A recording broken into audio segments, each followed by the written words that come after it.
the largest gathered event for a sporting event in Texas. The state of Texas, when they put on the race, the 500, the O'Reilly 500 is today at 2 o'clock, 33 degrees right now there. All sorts of weather you get in April, and for this race, they've had all sorts of weather over the last decade or so, but this time it's just been a really cold start. It's going to be fine race time, though, as it warms up into at least the 50s. But right now, it's in the upper 30s across the Metroplex. We do have this wind picking up from the east-southeast. Temperatures started to rise, actually, as we got before sunrise. They started to tick up a little bit thanks to this wind, but it's also producing a little bit of a wind chill. So that feel-like temperature out this morning headed to service is around freezing. Bundle everybody up. Second morning in a row, very cold temperatures. Yesterday morning, 34. Coldest temperature we had in April in 15 years. This morning it's 35 degrees was the official low, 1 degree difference, but back-to-back April mornings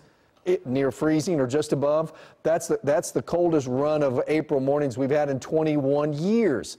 Very unusual to be this cold for even a couple of mornings in a row like this. Again, Saturday's low of 34 was the coldest temperature we'd had in any time in the month of April since 2003, and then we were just barely a degree warmer than that this morning. Anyway, next couple of mornings it's going to get a lot better. Of course, Friday morning it was 67 degrees, and we're going to have a daytime high below that.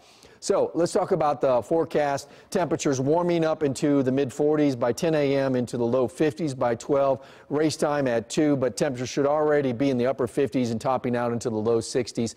We'll call it mostly cloudy. There's a chance as we get later in the day there at the track, it could get into partly cloudy sky, get a little bit of sunshine, but we start with temperatures still at freezing in Bridgeport and Bowie, just above now in Sherman, but still below in Paris. And you see there was a freeze warning in effect put out yesterday and still in effect this morning until 9 o'clock along the Red River counties. Satellite radar view, yeah, there is a little bit of winter weather up in Kansas, but we got this southeast wind here, and that's why we're having trouble with this cloud forecast, because the southeast wind over cold air usually produces kind of a mid-level deck of cloud cover. It'll be hard to shake, but Future Sky Forecast shows it kind of wicking away a little bit, so some clearing, but temperatures staying into the 60s. And tomorrow morning, not nearly as cold. Temperatures will be into the 30s. And then tomorrow, a nice spring day. We'll have a little bit of cloud cover, northeast wind, low humidity, but we'll have these temperatures at least get back into the springtime temperatures, 70, and we're actually going to end up into the 80s Wednesday and Thursday.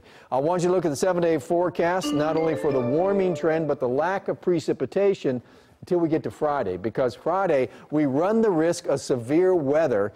Well, too early to tell yet on the timing and the severity, but just heads up, Friday could be another stormy day as we transition into some cooler weather by Saturday.